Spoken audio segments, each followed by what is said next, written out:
अस्सलामुअलैकुम। जी ये है फ़जर का टाइम और मैं सवेरे ही उठ गई थी आज। और मैं आपको दिखाती जाऊं कि बाहर किस तरह से लोग सोते हैं। यहाँ पर मस्तूंग में हम तो रूम में सोते हैं, लेकिन बाहर जो है बहुत ज़्यादा ठंड होती है रात को, तो यहाँ पर ये कंबल डालते हैं बाहर और नेट लगा कर सोते हैं, क्योंकि यहाँ पर मच्छर बहुत ज़्यादा होते हैं। तो ये मामू सोए हुए हैं और जी ये हमारा रूम है जो उन्होंने हमें दिया हुआ था, जहाँ पर हम सोते हैं। और यहाँ पर भी कुछ लोग सोए हुए हैं जो गेस्ट आए हुए हैं कहीं और से। तो ये सामने दरख्त है सुबह सवेरे, और इतनी प्यारी चिड़ियों की आवाज़ें आती हैं तो बहुत ही खूबसूरत सा फील होता है। तो जी नमाज़ अदा करने के बाद मैंने थोड़ा व्यू कैप्चर किया, क्योंकि बाकी सब लोग सोए हुए थे, तो मैंने सोचा कि मैं थोड़ा सा आपको दिखा दूँ कि किस तरह से ये इनकी मॉर्निंग होती है, खुशगवार सी, खूबसूरत सी और प्यारी सी चाय जो मामी बनाती थी। मैं आपको क्या बताऊं कि इस चाय की जो खुशबू है वो मैं कभी नहीं ज़िंदगी में भूल सकूंगी। ग्रीन टी है, हालांकि मैं ख़ुद भी बनाती हूँ, मैंने कहीं और भी पी है काफ़ी जगह पर, लेकिन इस जैसा टेस्ट मैंने कहीं भी नहीं देखा। और मैंने सोचा है कि मैं घर जाकर ज़रूर इसको ट्राई करूँगी कि किस तरह से वो बनाती है और ऐसा इस टाइप का जो टेस्ट है वो कैसे आता है। तो बहरहाल जी ये होता है कि सुबह सवेरे हम ग्रीन टी से पहले पीते हैं, उसके बाद तो नाश्ता होता है, तो उसमें टाइम लग जाता है। और ये बच्चों को यहाँ चटाई बिछा कर दे देते हैं ताकि बच्चे सारा जो नाश्ता करें, कचरा करें, यहीं पर करें। और ये अच्छी बात है कि रूम्स में सफाई होती है, तो बच्चे वरना बहुत गंद कर देते हैं। तो बस उसके बाद यहाँ के बच्चों की रूटीन है, छुट्टियाँ भी हैं, तो बस नाश्ते करने के बाद ये सब आ जाते हैं, इसी दरख्त को पकड़ लेते हैं और फिर से दोबारा बंदर बन जाते हैं। और ये जी हमारी बरज़ा को भी अब आदत हो गई है और वो भी अभी यहाँ बैठ जाती है। तो जनाब, जैसा कि मैंने आपको अपनी लास्ट व्लॉग में बताया था कि मेरे हस्बैंड की तबीयत सही नहीं है, तो बस आज उनको डिस्चार्ज कर दिया है अल्हम्दुलिल्लाह। तो बरज़ा ख़ुद भी गई थी, मेरे हस्बैंड के ये मामू के बेटे हैं उनके साथ गई थी और ये उनको लेकर आ रहे हैं हमारे मामू। तो अल्हम्दुलिल्लाह अब उनकी तबीयत बहुत अच्छी हो गई है और मौसम उससे भी ज़्यादा अच्छा, हल्की हल्की बरसात स्टार्ट हो गई है। और आप देख सकते हैं कि इतना खूबसूरत सा व्यू नज़र आ रहा है, हवा बहुत तेज़ चल रही है और बच्चे तो इतना एंजॉय कर रहे हैं, भाग दौड़ रहे हैं और खुशी महसूस होती है। जैसा कि आपको पता है, इन्होंने तो शर्ट्स भी उतार दिए कि हम अच्छी तरह से बारिश को एंजॉय करें। और सबसे प्यारा बच्चा मैं आपको बाद में दिखाती हूँ, और आज किसी टॉपिक पर भी बात करेंगे। ये तो आप सारी मस्तियाँ देखते रहेंगे, रूटीन भी देखें। और ये देखिए ये क्यूट सा बच्चा, इसको बड़े बच्चों ने क्या हाल कर दिया है इसका। तो ये बड़ा ही अच्छा लगता है, रौनक होती है, सारा दिन सारे बच्चे इधर ही घूमते रहते हैं। तो आज जो मैं टॉपिक पर बात करना चाहूँगी, क्योंकि मैंने रिसेंटली किसी से सुना था कि आपको ज़िंदगी में तब तक कामयाबी नहीं मिल सकती जब तक आप अपने कंफर्ट जोन से निकल आए। तो जनाब, मैं तो इससे टोटली डिसएग्री करती हूँ, क्योंकि ये बात किसी हद तक तो ठीक है कि वाकई इंसान काफ़ी बार कंफर्ट जोन में रहकर इतना यूज्ड टू हो जाता है कि उनका फिर दिल ही नहीं चाहता है कि कुछ नया ट्राई करें, कुछ आगे बढ़ें। लेकिन मैं डिसएग्री इस वजह से करती हूँ कि देखिए, हम जब बाहर होते हैं तो कितने अनकंफर्टेबल होते हैं, लेकिन जब हम घर में आते हैं तो बहुत कंफर्ट जोन में आ जाते हैं। कभी कभार हम ऐसी गैदरिंग में होते हैं जो मेंटली तौर पर हमें टॉर्चर करती है, मतलब ऐसी बातें होती हैं या ऐसे लोग होते हैं जो आपको बहुत ज़्यादा क्रिटिसाइज़ करते हैं या ताने मारते हैं, तो आप डिस्कम्फर्ट फील करते हैं।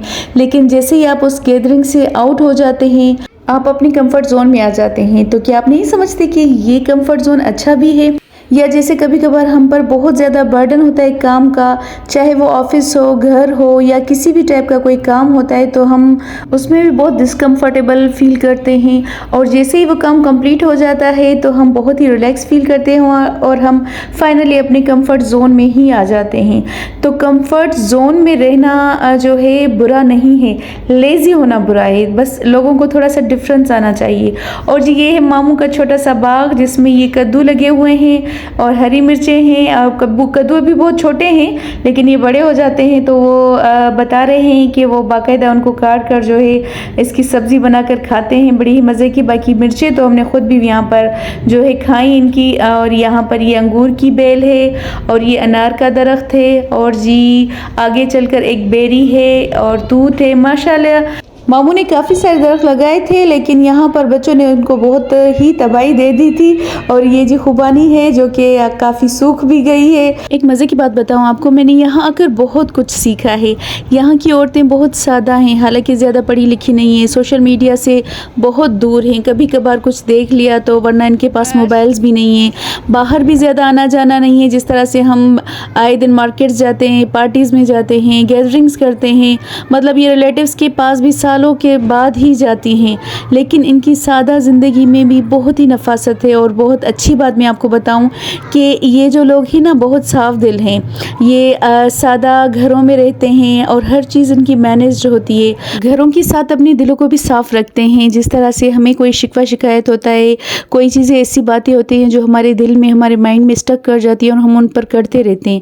अब ये जो लेडी आपको नज़र आ रही है, ये 90 ईयर्स की हैं और यकीन करें फिर भी माशाल्लाह उनकी नज़र अच्छी, घूमती हैं, अच्छी बातें करती हैं। बड़ी प्यारी और ख़ूबसूरत सी बात उन्होंने मुझे बताई कि जिस तरह से आपकी अलमारी में आप पुरानी चीज़ें नहीं निकालते और ऊपर से नई चीज़ों को डालना शुरू कर देते हैं, वो सारी धड़ाम से नीचे गिरती हैं। इसी तरह से अपने दिल को, अपने जहन को भी साफ़ रखा करें। किसी से शिकवा शिकायत है, गिला है, कोई बुरी बात ऐसी किसी के दिल में स्टक कर गई है तो उसको कोशिश करें भुला दें, निकाल दें। शिकवा शिकायत लोगों के सामने करें, दूसरों के साथ ना करें।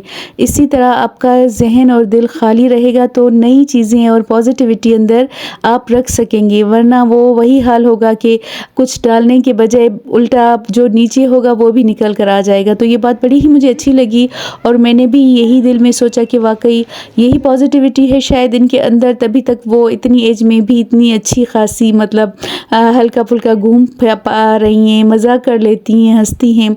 तो दिलों को ऐसे ही साफ़ रखें, कोशिश करें कि हम भी इन्हीं की तरह शायद इतने ईयर्स तक ज़िंदा रहे और वो भी मोहताजी के बगैर। हालांकि मैंने देखा है कि हमारे यहाँ जो औरतें हैं इस एज में आकर तो बिल्कुल ही बेड पर पड़ जाती हैं, उनको उठाने के लिए और घुमाने के लिए, वॉशरूम तक लेकर जाने के लिए कोई और सहारा देता है, लेकिन माशाल्लाह से ये खुद जा रही थी, खाना खा रही थी, मतलब दवाइयाँ तो ले रही थी हल्की फुल्की, इतनी ज़्यादा नहीं, लेकिन ये है कि फिर भी अच्छा फील कर रही थी ना, मतलब इस एज में एक 90 की दहाई में रहना बहुत बड़ी बात है। बहरहाल अल्लाह हम सबको भी ऐसे ही पॉजिटिविटी अता करे। तो जी आज हम यहाँ पर एक फूड सेंटर पर आए हुए हैं, हमने सोचा कि चलें कुछ आउटिंग कर ले और यहाँ कुछ खा लें। तो आपको मैं फ़नी सी बात बताऊँ कि यहाँ पर सिर्फ हमें इस मेन्यू को देखने के बाद सिर्फ आइसक्रीम मिली और शवारमा उन्होंने कहा था, लेकिन ये शवारमा क्या था, मुझे तो लग रहा था कि छोटे से नान थे, उसमें लपेटा हुआ थोड़ा सा गोश्त डला हुआ था,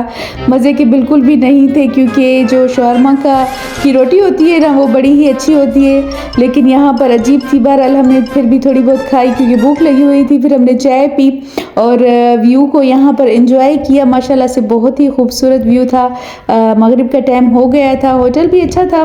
और जी दूसरी बात लास्ट में आपको बताती चलूँ कि जो अभी लेडी मैंने आपको दिखाई थी तो वो चाय बहुत पीती हैं ना, चाय से याद आई बात, तो मैंने उनसे पूछा कि नानी आप तो इतनी चाय पीती हैं और माशाल्लाह से आपकी एज भी 90 है, तो ये तो बहुत नुकसान, हमने तो सुना है बहुत नुकसान देती है। तो उन्होंने कहा कि आपको पता है कि मेरी जो अम्मी थी उनकी तो उम्र 100 साल से भी ज़्यादा थी। तो मैंने बहुत ही हैरत से पूछा कि वो किस तरह, तो उन्होंने कहा क्योंकि वो अपने काम से काम रखती थी।